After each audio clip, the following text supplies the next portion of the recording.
Qasoskorlar Qiyomat kuni filmining oxirgi 4-tizer e'lon qilindi. Oldingi tizerlar Steve Rogers, Thor va X odamlarga bag'ishlangan edi. Oldingi tizer tahlillari allaqachon kanalda bor, bemalol ko'rishingiz mumkin. 4-tizer vakandaliklar va fantastik to'rtlikka bag'ishlangan. Demak, har doimgidek videoga like bosib, kanalga obuna bo'ling. Hoziroq tahlilga o'tamiz.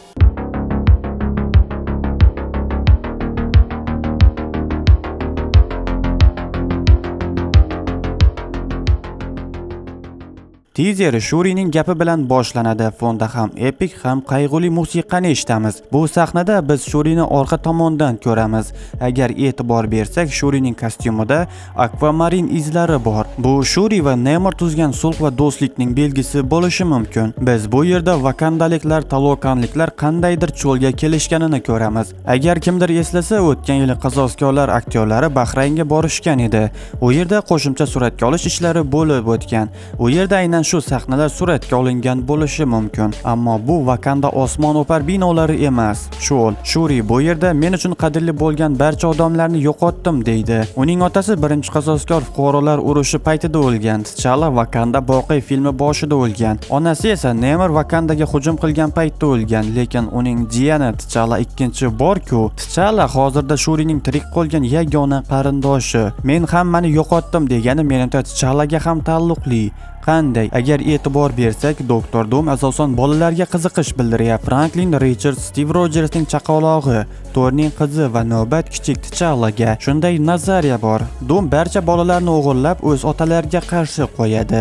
Menimcha bu haqiqatga ancha yaqin. Sababi tizerlarda bolalarga urg'u berilish ham bejizga emas. Agar esingizda bo'lsa, ancha oldin tarqalgan konsept artlarda yosh va yangi Qora Pantera tasvirlangan edi.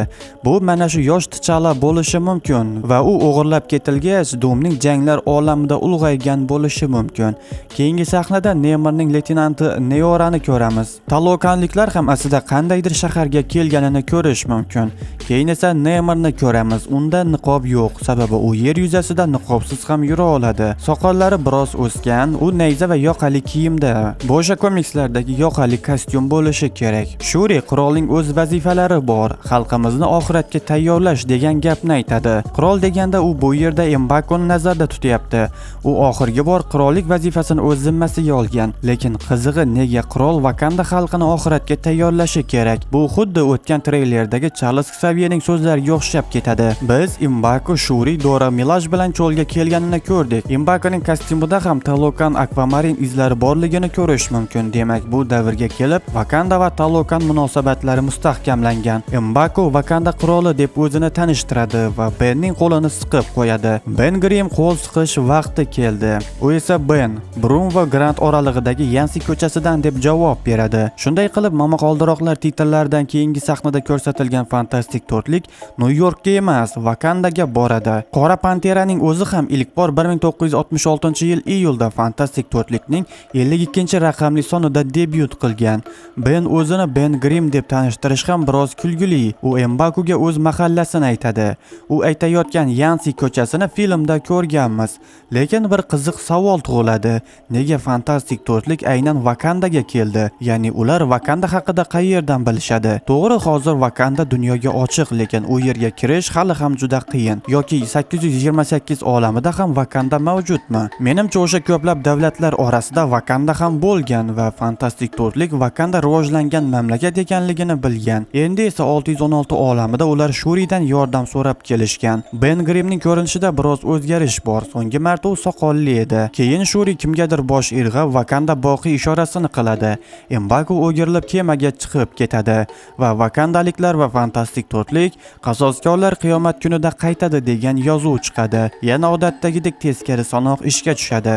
Shu bilan teaser nihoyasiga yetadi. Shunday qilib Vakanda, Talokan va fantastik to'rtlik birlashishini bilib oldik. Shu bilan qisqa teaserlar nihoyasiga yetdi.